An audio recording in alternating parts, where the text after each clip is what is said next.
Hello, everyone. Welcome to Cellular Healing TV, episode 67. This is David Asarno, and I am here with the host with the most, Dr. Dan Pompa. Hey, Dr. Pompa. Yeah, is it really 67? I was thinking 57. I don't know. Can you believe we've been doing this for a year and a quarter? Yeah, that's crazy. I really love when you said something 7 earlier. I thought I heard 57. It's really 67. That's amazing. Well, it just shows you we love it. I do. I love bringing this message, David. I do. It's always opposite of what people think, where the truth lies, and that's our 180-degree concept. But man, I just absolutely. This is one of my favorite parts of my weeks right here, and I love finishing with it. Mine too, because I'm a student that just sits here and learns. And from the time I first saw you over 3 years ago, and I was like that kid in the candy store on the edge of my seat, every single episode is like that. In fact, before we started today, we started talking about autoimmune and Hashimoto's and the three-legged stool, and every time we speak about that, it's like peeling back the layer of an onion. Every time you talk about it, I'm learning more and more. Right. And I think that would be a great topic for us to speak about today. Yeah, no, I mean, listen, Hashimoto's is a thyroid condition that's autoimmune.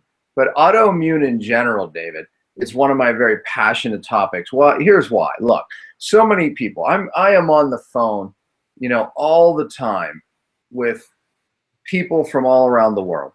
And I hear these stories of unexplainable illnesses, right? They either read my story or they watch someone else's story who is, a client of mine who got their life back. And, then they resonate, they call in. And it's the same stories all the time. And there's always, always, always an autoimmune component to it. Now, they've never been diagnosed most often, meaning that they don't go to the doctor and get a blood test and say, oh, you're autoimmune. Well, it doesn't happen that way because autoimmune, the testing for autoimmune, it's in the Stone Ages, David. I mean, it really is. I mean, we have some tests that once you're full-blown autoimmune, so deep, then rheumatoid factor will show up, and hey, you get diagnosed with rheumatoid arthritis or scleroderma. But look, it's only after the fact that your skin is tightening up like the Tin Man, your joints, and you can't move, and then you get the diagnosis, lupus, or I can keep going down the list. Hashimoto's. People have Hashimoto's for years before it actually shows up on a blood test. So, I mean, that's the problem. Is autoimmune, David. It is so common today. Like, no time in the history of man have we seen an epidemic like this that's really undiagnosed. What is autoimmune? I should back up 1 second. There's people maybe listening saying, what is he even talking about? Look, it is when your own body's immune system is attacking specific cells or tissues in the body. We name these diseases based on what your immune system is attacking. For example, if it's attacking a certain part of the joint, we call it rheumatoid arthritis. If it's attacking a certain part of the gut, we can call that Crohn's disease. If lupus is the skin. I mean, scleroderma is the skin and also some of the deeper organ tissues like the lungs, the kidneys. So we name these things depending on what the body's attacking. However, the testing is, David, it really is years, 10, 20 years before you actually get a positive test. And by then, these autoimmune diseases stack up on one another, meaning that you have one, you probably have 5 more in the bank waiting to come out. It's because it all, one of the things you talk about is one, we talked a little bit about epigenetics, the genes turning on or the ability for them to turn off. And when that happens, it usually begins in the gut and that microbiome, and that's not good. So everything starts piling up. In fact, my daughter just told me about a friend of hers. I mean, a girl just graduating high school couldn't go to her graduation because she was in the hospital because she was diagnosed with Crohn's. I mean, things like this are happening at a younger and younger age all the time. That's right. As a matter of fact, so many kids today have autoimmune, and it just will never go, noticed. So you brought something up, David. I mean, I want to put it in context so we can have an intelligent conversation here with everyone out there listening. Okay, believe it or not, that is a stool. I know that, my artwork is, I'm sure most of you could not draw such a great 3-legged stool. But, I've had years of experience drawing these stools. I'm obviously kidding. but that is in fact a stool. So here's the thing. I mean, I guess if we put the word autoimmune, which I won't, I'll make it big, so I'll just put auto to stand for autoimmune. I give this, David, this analogy, and you brought it up twice, because it really is an analogy of the cause of autoimmune, but also the solution to autoimmune. So listen up. You said that there's a certain genes that get turned on. You're right, David. We know that you get the autoimmune of your genetic weakness, but that doesn't mean that you'll get that. I mean, if we looked at, I guarantee you have autoimmune genes. Matter of fact, David, you actually suffered from an autoimmune condition. We'll talk about that. Yeah, I was diagnosed when I was 21, 22, or I was told I had one. Yeah, when you came to my seminar, you presented, you showed me this thing on your leg. I'm like, oh, that's autoimmune. Really? Why didn't someone tell me? Because there's no test, right? It's like your body was already presenting autoimmune. But anyways, this is the DNA. So I'm going to put over here, I'm just going to put DNA on one of these legs, or I could put gene. So your DNA or gene gets turned on of your genetic weakness. Okay. So, that means that, yeah, I mean, you were, at one point feeling normal, and at one point a gene got triggered. Well, what turns genes on? What turns genes off? In the last 10 years, exciting science has shown that we can turn this genetic expression off. But before that, we realized that it was turned on. We could give animals certain chemicals and trigger certain genes of susceptibility. We could make them fat. We could make them sick. Yeah. It's funny you bring this up, and I got a flashback. I mean, we've all seen the movie, or many people seen Super Size Me. Well, when I was in my 20s and I first started having where I had an alopecia and I lost all the hair on my face, I was in sales and I was driving 50,000 miles a year in my car. I ate fast food probably 2 or 3 times a day. I was a lot heavier than I am now. And you wonder, and the food hasn't gotten any better that people are eating. So, I mean, diet plays a big portion of this. Oh, no doubt. I mean, look, anything that drives inflammation and a stressor into the cell. David, what are the 3 things that I always say drive inflammation the most, right? Toxins, bad fats, the type of bad fats like vegetable oils and all these things that are in everything everyone eats. Those things attached to the cell drive inflammation. Toxins do the same thing. And also the glucose, raising glucose spikes, this is the American diet. That drives inflammation of the cell membrane. In a minute, I'll tell you why that turns on genes so rapidly. You're going to get that because the cell membrane plays a really, really critical role. So just in finishing that up. So the DNA gets turned on. Okay, these genetic weaknesses, they get triggered. So, and here's the deal. We can give a toxin to a mouse and we can trigger an autoimmune. We can give the same toxin to another group of mice and we can trigger a different autoimmune. We can trigger a different obesity gene. So again, things trigger our genetic weaknesses. Stressors, I have that written over here as one of the legs. Don't be confused. It could be physical, chemical, or emotional that trigger. Those are all stressors. The body doesn't know the difference between stressors. So David, what happens in pregnancy a lot? Women end up with autoimmune conditions. What's going on in pregnancy? Well, 2 things, the perfect storm actually. During pregnancy, a lot of toxins come out of mom because she's pulling from deep tissues and they release a lot of toxins, which by the way is why babies end up with certain susceptibilities and things like that. But from bone comes lead, and we've talked about that. From amalgam fillings, all these toxins come out. So there's a toxic exposure in pregnancy that's more than normal. Are you frozen? You look frozen here. Can you hear me? Nah. Hello? David? Hello? I don't know if David, I think y'all can hear me. Let me text David. Someone once laughed, one of my clients, and said, you guys have so many problems on that show. I'm back. Oh, was that you or me? I have no idea. I clicked off. All right. I kept chatting. It must be the hotel that I'm at. Yeah, it probably is. Yeah. So anyways, I kept chatting. I was telling the story because one of my clients said, "You guys have so many technical problems on that show." I'm like, if you only knew. I mean, we're dealing with internet things, and we do them, David. You and I travel so much. We're doing them from all around the country half the time, and our internet's not consistent. Not that it's great here by any means. Anyway, so I don't know. Okay, the physical, chemical, and emotional. These stressors, the body doesn't know the difference between them. So during pregnancy, there's also it's an emotional stressor too. It's a physical stressor as well. I mean, think about it. I mean, there's so much. That's why we're tired. There's a hormone component to this.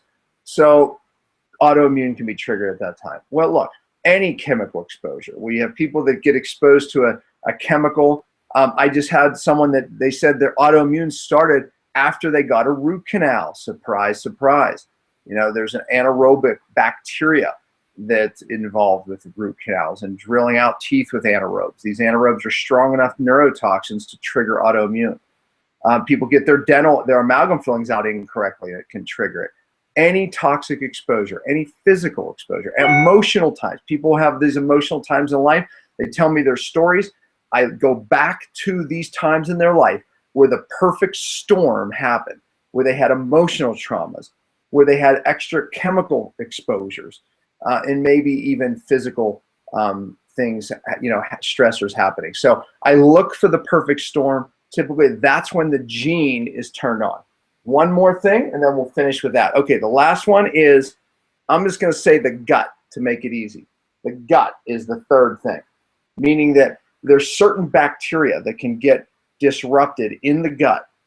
And what happens is when you lose enough of these bacteria, you literally do not make certain cells, immune cells, that tell your immune system to shut off, it's okay.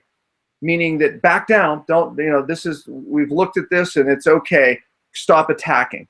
Well, when you don't have enough of certain gut bacteria, you don't make enough of these cells called T regulatory cells, meaning regulating your immune system, and therefore your immune system is in hyper mode. Leaky gut. When your gut opens up and allows these things to cross over, your body starts making antibodies in extra form. That can drive your immune system.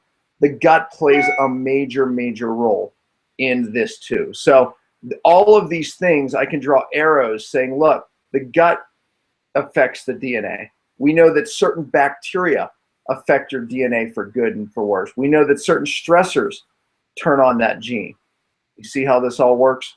Certain stressors can cause leaky gut.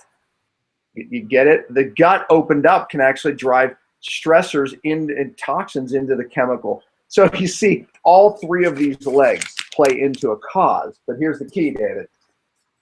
To have a true solution to autoimmune, all three legs have to be part of the plan, part of the solution. If one of these legs are missing, what happens to a three-legged stool? Boom, falls right over. Falls over.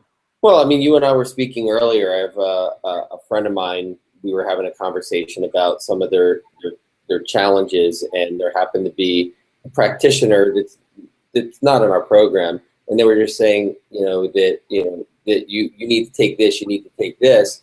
And one of the things that you speak so much about is identifying that root cause. What was that perfect storm that caused the stool to fall over? And then getting into your 5 R's. Yeah.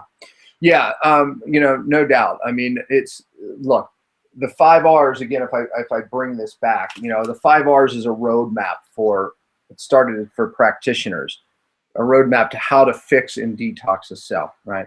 Caught on with the public because it's simple. It's like, okay, wow, that makes sense. I always say you don't get well until you fix the cell. Well, listen, where's the DNA? It's in the cell, right? So how do we turn off these genes? Well, obviously, we have to fix the gut. Obviously, we have to get rid of the stressors, right? Because these arrows are leading to that. However, many practitioners today are not understanding epigenetics. I mean, this is huge. Studies show that there are certain factors that we can change in the cell to turn off these genes. So many people are doing these things, but their practitioner is not focused on what we need to do to turn off your gene. So now you don't express Hashimoto's anymore, which is, again, autoimmune thyroid. You know, very, very common condition that, again, most people have they're diagnosed with either hypo or hyperthyroid, and they're not even given the diagnosis, David, of autoimmune. And by the way, most of the medications, when you're autoimmune thyroid, they don't work. So in other words, you're taking the medication, your blood work looks normal and makes your blood work actually change, but you still are losing your hair, your skin's still dry, you have no energy, and now all of a sudden that 20 pounds, you're doing everything, eating perfect. It's not budging. It's your thyroid still not working. Well, here's the problem. The message isn't getting in the cell, and the autoimmune is turned on. You have to focus on turning off that gene, and that's where the 5 R's come. So if I put 5 R's over here, all of those, and folks, if you don't know what I'm talking about, I've written many articles on each one of these R's, but this is how you turn off these genes. It's not my opinion. It's science. It's amazing how few doctors understand or know or practice this. You have to turn the gene off. Well, we've talked about identifying the source, and there's plenty of, on your website, drpompa.com, and in Cellular Healing TV, we talk a lot about that. Can we speak today a little bit about R number 2, regenerating the cell membrane, and 5, reestablishing methylation? Well, look, you actually pointed out the 2 that actually affect that DNA the most, changing gene expression. Okay, it's called epigenetics, folks, and we actually did a show on epigenetics a while back. So look back at the archives of these shows if you want to learn more about epigenetics, and you and I did a show on it. But it simply means changing gene expression for better or for worse. We even explained how the epigenome, we inherit from our parents a hard drive. That is that DNA that we got half from mom, half from dad, and that's kind of the unchangeable thing, right? That's your nose, that's your eyes, it's your hair color. Okay, but the epigenome is your software. That's changeable, and that actually is what drives all the function into the hardware, right? So we can change this software. It's changeable. That's the epigenome, meaning on the outside. Now, the things that I'm looking for a different pen. Okay, you said about the cell membrane. Studies show, David, and this is R number 2. Studies show that this membrane of the cell is what communicates into the nucleus, and this is where the DNA is.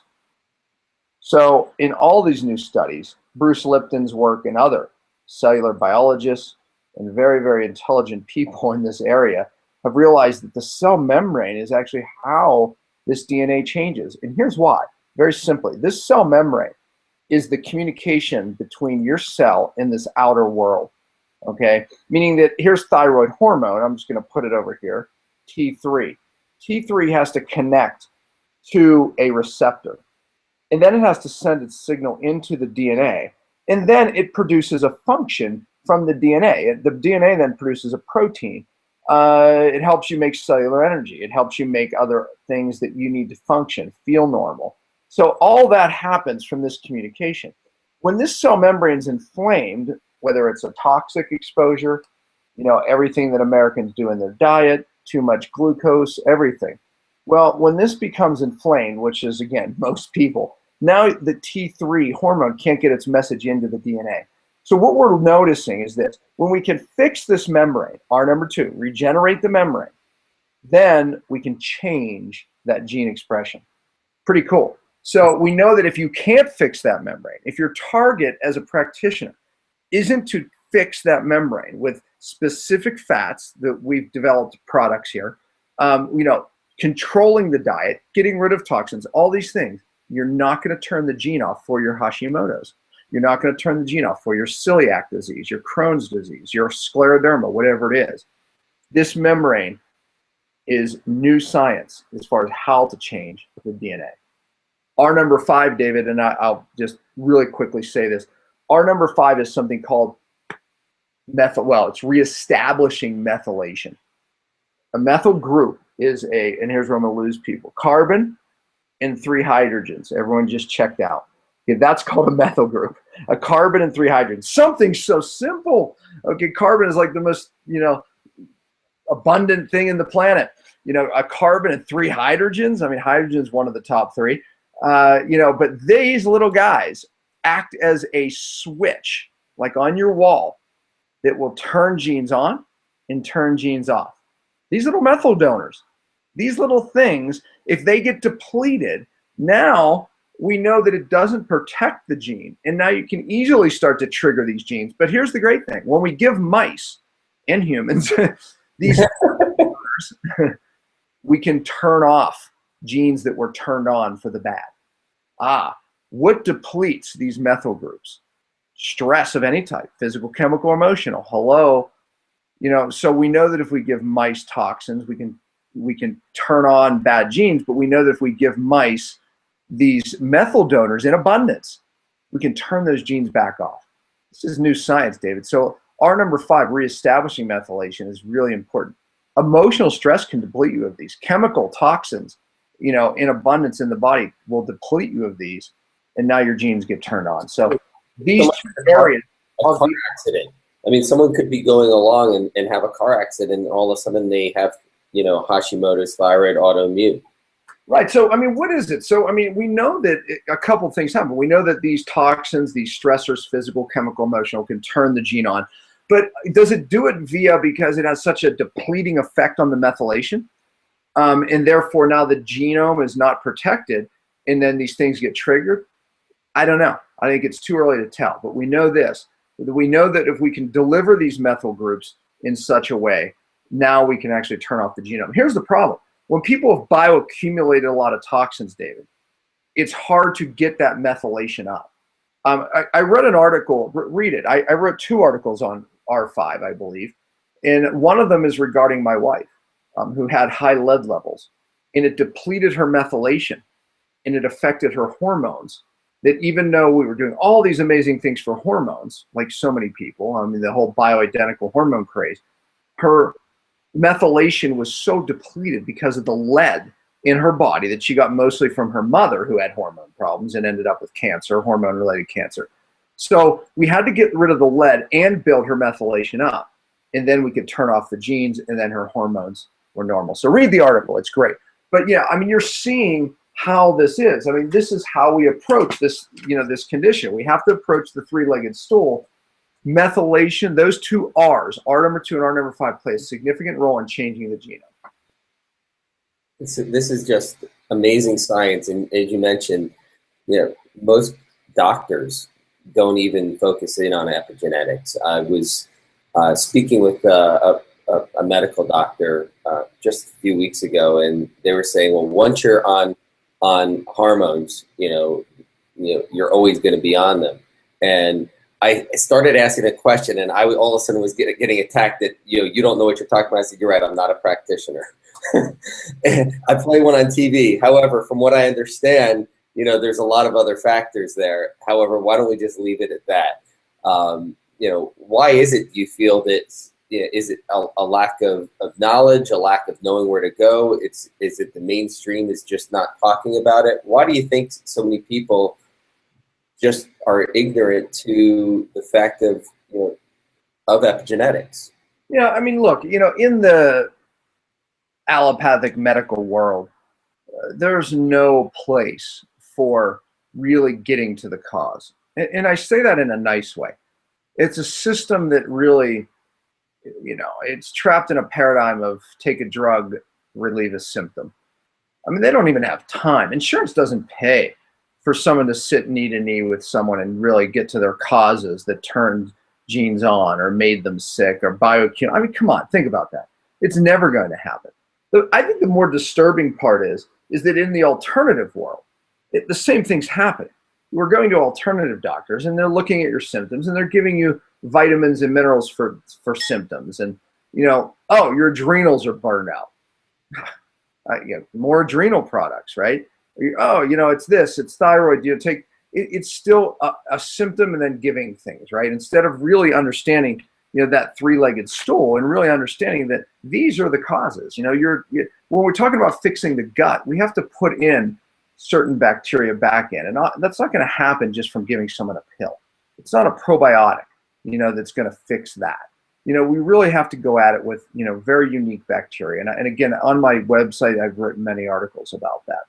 And, you need to understand that there's a new science there as well. We utilize, David, a lot of ancient healing techniques, to really, fix that gut as well. You have to shut that off.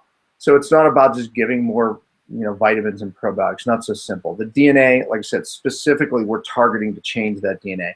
But going upstream, that leg of the stool that I talked about, going upstream and getting rid of those stressors and using specific, detox agents that really grab things like heavy metals, biotoxins, and certain infections. That's key while you're using those 5 R's to turn off those, those genes. But you have to go upstream. And so few practitioners today, even alternative, are not doing that. And David, I have to agree with the doctor in his world that said, listen, once somebody's on these hormones, they'll never come off. He's right, because he's not going to do anything to change that inflammation of the membrane. And therefore, of course, the person would have to be taking hormones and more hormones, because when we shout at our kids, that's like giving hormones, right? We're getting a higher message. We're going to give you more and more hormones. Eventually, the kids become more deaf. They're not hearing your message. So more and more hormones. That's what he sees in his world. So that is fact to him, and he's right. But here's the deal. When this inflammation in this membrane can be fixed, now you can fix the receptor to the hormone. And now the hormone can get its message in. And that's really where the answer lies. If you don't fix the cell, you'll never get well. So in his world, he's right. But when you really understand how to target that cell membrane, and when you really understand, how the membrane affects that genome, it really opens up a whole new world of getting people well who have been on medications and, supplements after supplement, really, there's a solution beyond what people think. And it really boils down to what's happening in the cell. It really boils down to that three-legged stool. It's interesting, the analogy that with the three-legged stool, let's think someone has a foundation problem, in their house. Well, someone comes in and they just prop it up and they put some bracing under one corner. But if you actually have a ground problem underneath, well, guess what's going to happen? It's just going to continue to happen and to sink. And one of the things that it just hit me, how you look at things and getting to the root cause and the source, it's really building that strong foundation, because you can never build anything. You can't build a big company. You can't build a great relationship without open and honest communication, mutual love and respect. It's a strong foundation. What you're talking about here is really getting down to the foundation and rebuilding the strong foundation of your body, of your cells, of your gut. Yeah, no doubt. And when people, again, fixing the gut, David, something that, I'm very proud of, in the work that I teach, to practitioners and my clients is, we've really taken ancient healing with the most modern scientific research and combined them. The 5 R's would be over here with really the most cutting edge scientific stuff that's going on, and it's at the cell. It is epigenetics is part of that, as I explained. But over here, ancient healing, things that have been around for thousands of years, we're utilizing things like fasting and things like, fermentation and, all of these things have been there for years. Using things like, bone broths and, whey waters and things like that, and putting people on fasts and intermittent fasts and water fasts. That's how you fix a gut. This is ancient healing. This is stuff that's been around for how long, but how few practitioners are utilizing this. Why? Because it's hard, right? It's hard to teach someone how to fast and do it twice a month. And, but this is really the key to fixing these epidemic of gut conditions. All the while, we're bringing these two things together, the ancient and the modern. I did a whole show on that, ancient healing. Go back, watch that show, folks, watch it. But bringing these two things together, all the while, we're up here, David, removing the source and how you got there, looking for that perfect storm in somebody's history, figuring out what those stressors are, removing them, while we're bringing these two things, ancient and modern healing, together in removing the source. Gosh, as I say it, It's like, no wonder we're on a mission. No wonder we've been given a purpose to teach doctors that concept. It works, man. It does. It works, but how few are doing it? We have trained about 60 doctors around the country. There's 3 of us that do virtual, where we're able to reach places of the planet. David, I was on Malaysia yesterday, New Zealand, I can go, it's like we're trying to reach the planet, but, my passion, you're helping us do this with your brilliance in marketing. We're trying to reach more people. We're trying to train more doctors in what I just said. It seems so easy, bringing these things together. This is what really works, and then while we're doing the source, and we've done shows on how what we do for true cellular detox. That's key. It's not a foot bath and all these things that you go in the store and all these 10-day cleanses. God, if it were so simple, right? True cellular detox sits at the top of, bringing these 2 things together and removing these sources. True cellular detox. Go back and read my work, watch the shows. That's what we do, David.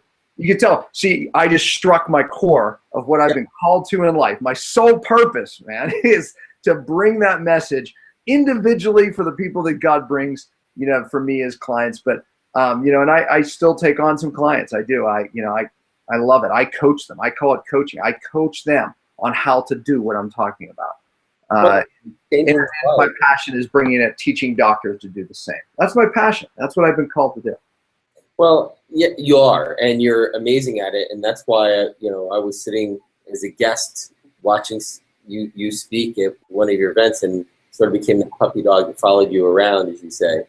But one of the things that's really important to know is you talk about this a lot. It's 180-degree difference. People have to be willing to change 180 degrees and have the commitment to see this through. And when they do that, they really, truly can get their life back. Yeah. Well, David, look at you. I mean, you've done everything that we've just talked about on this show, right? I mean, you have. And, that autoimmune condition that you had, is gone. You went through a little hiatus where you started doing certain things. You got, life kind of sucked you back in, and, it showed up again. That gene started to come. Surprise, right? That's why I said it is a lifelong commitment to change. Yeah, those genes will get turned back on if you go back to some of those stressors. But look, the longer you stay away from it, the harder it is to re-trigger that pattern in the body. But you have to change it. Folks, it's a 3-legged stool. If your practitioner out there is not doing one of those legs, then you're not going to get well. One of the things that I tell people about, I was just reading an article here. Let me see if I can find it.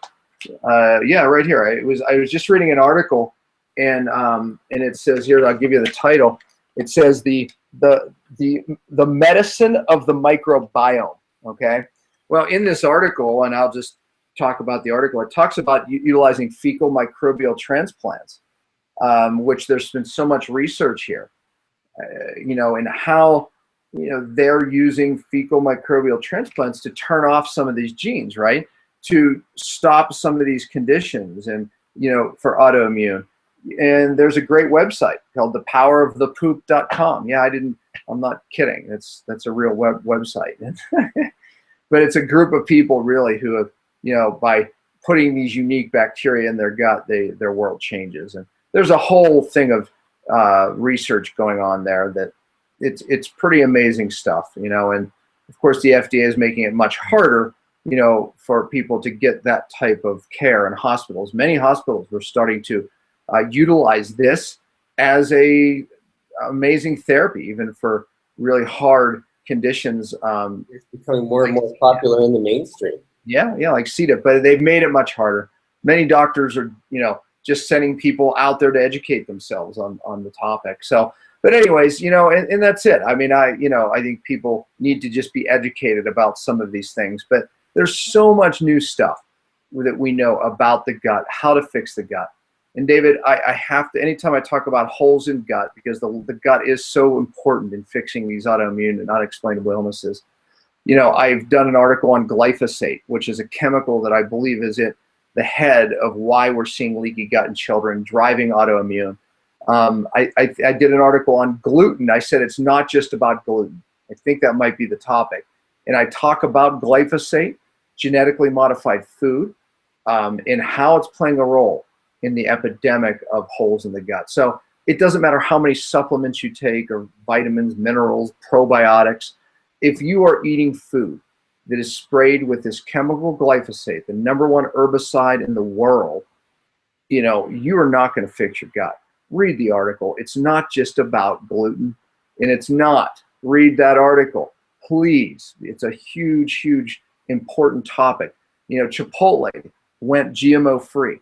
You know how much effort we've put into trying to communicate, because my kids love that place. If they're going to eat a simple meal out, that's a really healthy place. Well, I realized at one point it wasn't. They were using GMO everything. Well, that sparked some emails and some things, but not just on, of course, my behalf. I mean, thousands of people, said, you preach this, but everything's GMO, and this is one of the #1 causes of why people are sick today. And sure enough, they changed. So I take my hat off to them. I hope others. I think that they're going to be a leader. I think more people are going to follow that. I mean, you hear companies like Panera are even getting healthier. I mean, they're moving in that direction, because it's not, it's interesting.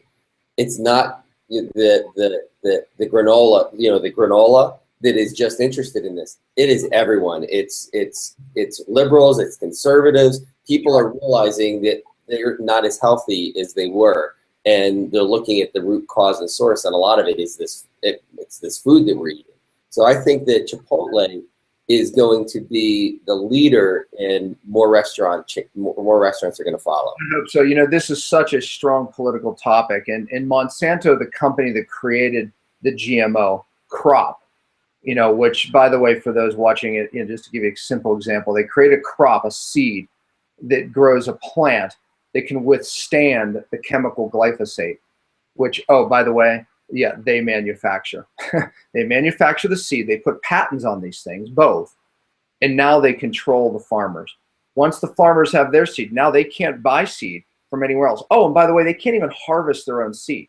At the end of the season, the old days, they would take the seed from their plants and then replant those next seeds for next year. Oh, no, you have to rebuy seed from Monsanto. They control the seed. That in alone is a recipe for disaster, because now they control the farmer. Bad, bad, bad. You have patents, now you can sue farmers. I mean, this is a major, major, major problem. I mean, we've heard that seed has blown into someone else's farm. Monsanto tested their crop and sued them because they didn't buy the seed from them. That's right. That's right. Exactly. And meanwhile, the farmer that had their genetically modified seeds blown into their crop, they're the ones that should be suing Monsanto. Opposite, right? 180 degrees. But look, this chemical now in volumes can be used on these plants that are genetically changed. So now we have plants that are just loaded up with these. Oh, you know what happened, David? Because now all these crazy rogue weeds start coming up, and now they can't kill them, so they're using more and more glyphosate because the plant doesn't die, the weeds do. Now we're making super weeds.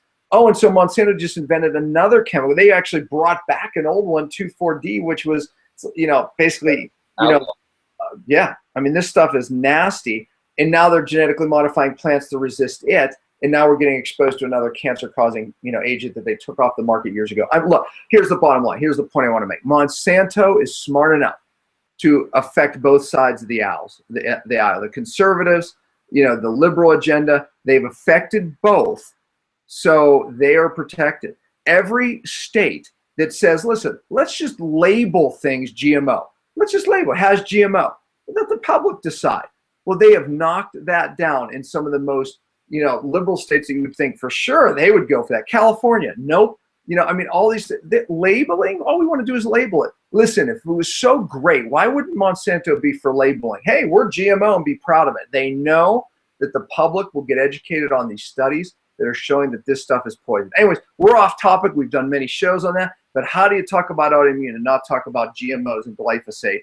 You got to get rid of the sources. The three-legged stool, that's where the answer lies. That's where the cause lies. That's where the answer lies. Well, Dr. Pompa, great show. Any final thoughts you'd like to leave everyone with? Yeah, I think that was it. That's where the answer lies. You know, there's a lot of topics here, David, that we talked about that I think you need to go back and watch some of our post shows on, because, you know, we are passionate about this answer, and it's not our answer. I believe that we've suffered for it. And, you know, we have a responsibility to bring this, you know, to the planet. So help us do that. Spread the word about Cell TV. Awesome. Thank you, Dr. Pompa. Thank you, everyone, for tuning into episode 67 of Cellular Healing TV. We will see you next week.